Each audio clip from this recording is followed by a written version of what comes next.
Hi, I keep saying it over and over again. Everyone, your kids, adults, all of us are built of 50 or more trillion cells in the human body that make up our entire composition. These 50 plus trillion cells work for us every single day, every second of the day. While we're awake, while we sleep, these 50 trillion cells are working for us.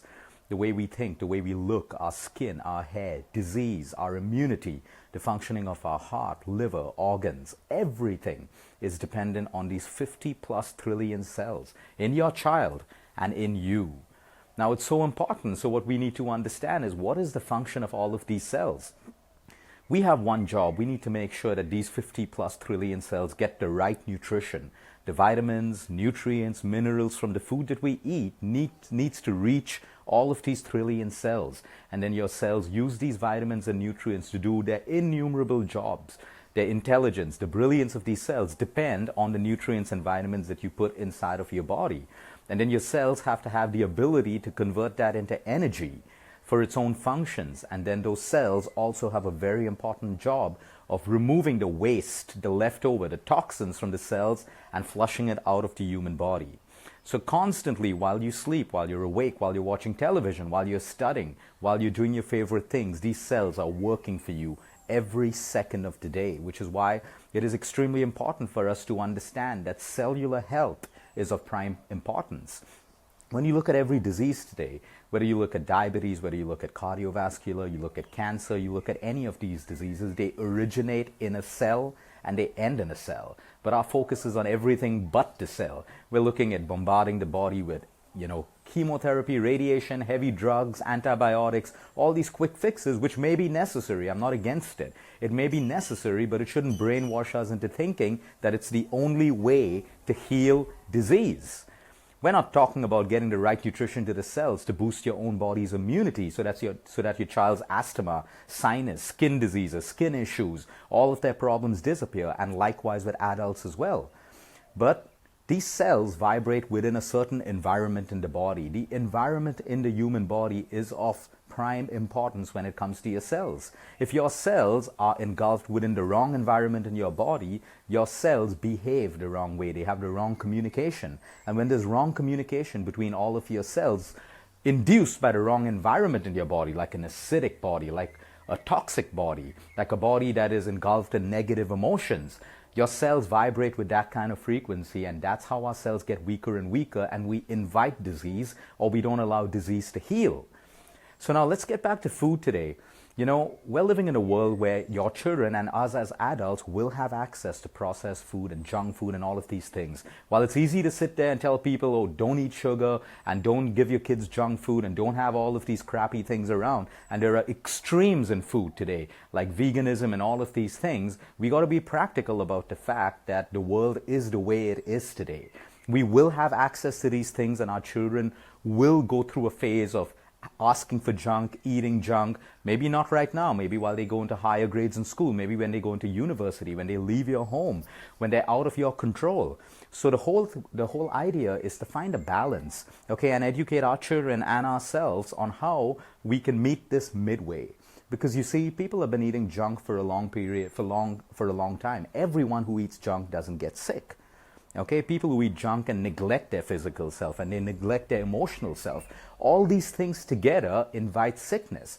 But we all know that there are people who eat junk and they're absolutely fine medically. They grow up into fine adults who eat junk and they're absolutely fine, but they have balance. They have moderation. They know how to compensate, or their minds are happy. So you see, health is not just about the food that you put into your body. It's everything. It's your physical self. It's your emotional self, your mental self, your intellectual self, and your spiritual self. Now, so this is for all the children and adults as well, because most of the adults behave like children as well when it comes to sugar and processed food and junk, including myself. So we need to understand that 50 trillion cells, are screaming for nutrition. They're screaming for vitamins and minerals because they need it to function your entire body. They need it to keep you alive, to sustain your health. Now, if these 50 trillion cells do not get the nutrients that they need, and these nutrients are not going to be found in a packet of chips, not going to be found in a bar of crappy chocolate. It's not going to be found in aerated drinks and pizzas and burgers and all of that stuff. That's devoid of everything that the cells need. but it doesn't mean that we have to give that up totally. So your cells are screaming for that nutrition. So most people who have hunger cravings through the day, it's because they're not giving their cells what they need. Now, if you give your cells the nutrients that they need, that's from fruits, vegetables, nuts, seeds, everything that nature's given, your cells get what they need. They settle down. They get the building material that they need to create energy and do all of their functions, and they settle down.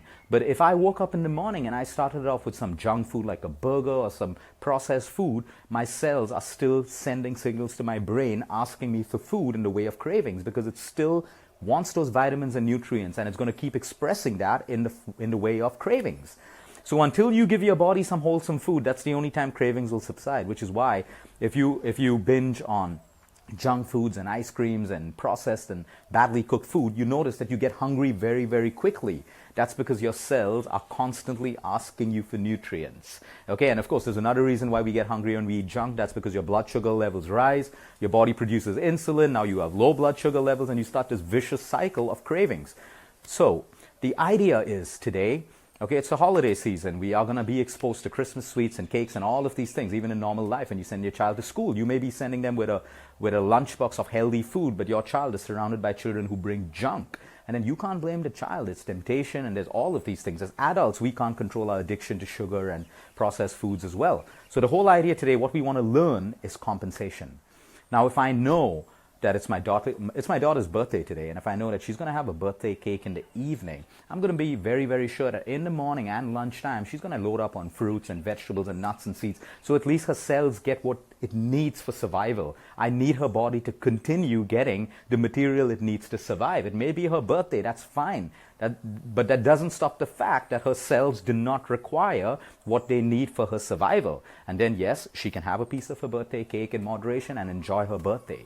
So, we got to keep negotiating with our children. If your children want junk food, we got to negotiate. We just don't give in easy to them and say, yep, it's available because I have the money, I can afford it, and we have junk food restaurants all around us. Yep, you can get it that easily. We got to negotiate. Fine, you want to have a burger today. Okay, what are the top, give me 2 or 3 healthy things that you're going to add into your diet. So if your child says, okay, fine, half an hour before we go out, I'm going to have a fruit, or I'm going to have some vegetables, some raw carrots or cucumbers, or a vegetable juice, or a portion of almonds or walnuts, anything that's going to infuse and inject the body with nutrients and vitamins, then the burger is not going to cause as much harm as it will with a child or an adult who is only eating junk food and not giving those 50 trillion cells what it requires. So you see, there is a way out, because it's easy to say that don't do this, don't do that, and all of that. It doesn't work. You cannot, human beings cannot use, willpower, okay, to fight these things all the time, because willpower has a shelf life, which is incredibly short for adults and incredibly shorter for children. So we got to negotiate. So it's the weekend and your children want to have an ice cream or junk. Fine. What is it that you're going to do through the week to ensure that we can all go out as a family and have this junk food or this ice cream in moderation? So we decide to have 3 fruits every day. We decide to do our nuts and seeds. We decide to try 1 raw vegetable every day. You see, you negotiate, you build a family culture of health. And it's the same thing with adults. Adults keep saying, oh, I'm traveling too much. Adults have every possible excuse on this planet. So what if you travel? There is always a choice that you can make to add something healthy to your diet. Oh, I'm in a place where you get only unhealthy food. But I don't know a place in the world where you want to get a fruit, where you want to get some nuts to eat, or you want to get some raw vegetables in the form of a salad or a juice. So the idea is, if we're going for a dinner tonight, or we're going for a wedding, or we're going for all of these things where we know we're not going to get the best food to eat, you can have something nutritious at home or at the venue before you start eating that food. So at least you're giving your cells what it needs, and then you can eat. That brings me to the second thing. Even if your kids are junking or you're junking, there's a word called not overeating. Eat, but don't overeat. The problem is everyone overeats, because that's exactly what junk food and processed food is designed to do. They use 2 ingredients, salt and sugar. The idea is to get your brain addicted to these tastes, and then you want more and more and more, even though you know you're full. So we need to understand where to draw the line. Let your kids eat it. Don't supersize. Let them have the smallest portion. Let them learn that they're getting it. They're getting it, now respect it. Everything is not about quantity in this life. It's also about quality, and learning to be minimalistic in our choices when it comes to food. The problem today is overeating, the problem is laziness, and the problem is sloth and greed. Every problem related to health, whether it's people trying to lose weight, or unless they really have a medical issue that's not allowing them to do that, it's because we can't zip our mouths when we're supposed to. And we're allowing our children to grow up that way. You see, your children will never, never listen to the advice you give them. They will follow and learn from your example. So if they see you pigging out all the time, or having desserts every day, or with an aerated drink in your hand, or a cigarette, or a cigar, or all of these bad habits, they will follow your example at some point, no matter what you tell them, because they don't listen to advice, they follow example. So if you start eating the right way, you start having a vegetable juice at dinner time, or a bowl of salads, or cut fruits, your children may not do it in the first 2, 3, 4, 5 days, but when you keep doing it, they're going to start following you and doing it the same way. So you get it in fruits, vegetables, nuts, seeds, things like coconut water, fresh vegetable juices, everything that nature's given you. That's your backbone for nutrition when it comes to you as an adult or your children. If they follow that backbone of nutrition, they're allowed to have a little bit of junk in moderation. But the moment a kid knows that they can get what they want easily, that's going to become a problem for you. So they got to earn it. They got to work for it. So if they want to have a junk weekend, have they worked out during the week? Have they been engaged in their sports activities and a little bit of activity at home? And you can negotiate with them. That builds a relationship of trust, negotiation, and so many other good things that families need today. So we got to understand now, if they're going to junk out on sugar, if you're going to junk out on sugar, what does sugar do? Sugar is depleting vitamin C from the body, the very thing that you need for immunity. And most children today who have skin diseases, who have asthma, and sinus and eczema and psoriasis, it's because they have low immunity. And we're feeding them more sugar and further depleting their immunity. So if they want to, make sure that you're also replenishing their diet with vitamin C rich foods, because every little bit of sugar that you give your kid, it's depleting them of vitamin C and lowering their immunity. So that's the second and the third tip. And the fourth tip is, if your children have to junk or eat out, you want to get that out of the way by morning, latest by afternoon. The later, the worst time to give a child or an adult all the sweets and desserts and outside food and the junk food is at night. Your digestive system and your stomach has the most power and energy to break down food in the earlier part of the day. So that's probably breakfast, lunch, and maybe an early evening tea. So that's something else which is in your control. You're not saying no to your children or yourself. You're still allowing for moderation and allowing them to have their junk food and everything, but try to have it in the earlier part of the day. Stay away from late dinners and late binge eating. That's for adults as well as children, because at night, your digestive system doesn't have the same amount of energy and power that it has in the earlier part of the day. So you don't want to be loading your child or your stomach with all of that junk when you don't have the metabolic power to break it down. So like when you look at people in Amsterdam, you look at the Dutch people, they have all of their pastries at breakfast time, the Danish pastries, all of the chocolate croissants, everything happens in the earlier part of the day, and that's a fantastic lifestyle change that we can add as well. If you don't want to do it at breakfast, do it at lunch or do it early evening. But make that rule. So if you want your ice cream, if you want your piece of cake, it's going to happen at this time in the day, not late night, because that's the only time that we have free to take our children out over the weekends. So you see, everything can be done with balance, everything can be done with moderation. But the idea is to understand that if you're putting something bad into the human body, you want to put something good twice the more in that body as well. So I've gone today, I've binged on a cupcake. I'm going to make sure that my evening's really good. I'm going to make sure I have my fruits and my nuts, my vegetables, maybe a coconut water if it's local to the area I'm in. I'm going to compensate, and then I'm going to be healthy and live without guilt and fear about what's happening in my body, because I'm doing one thing: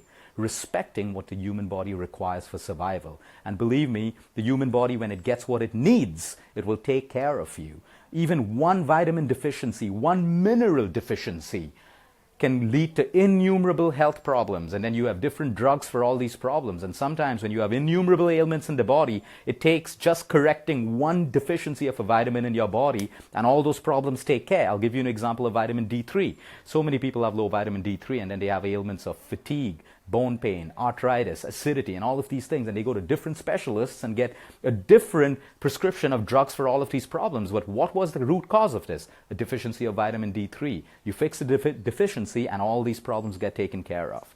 So everyone, have a great day. Until next time, eat smart, move more, sleep right, and breathe deep. And try infusing this balance. Sit with your children across the table. Negotiate. Yep, you want this.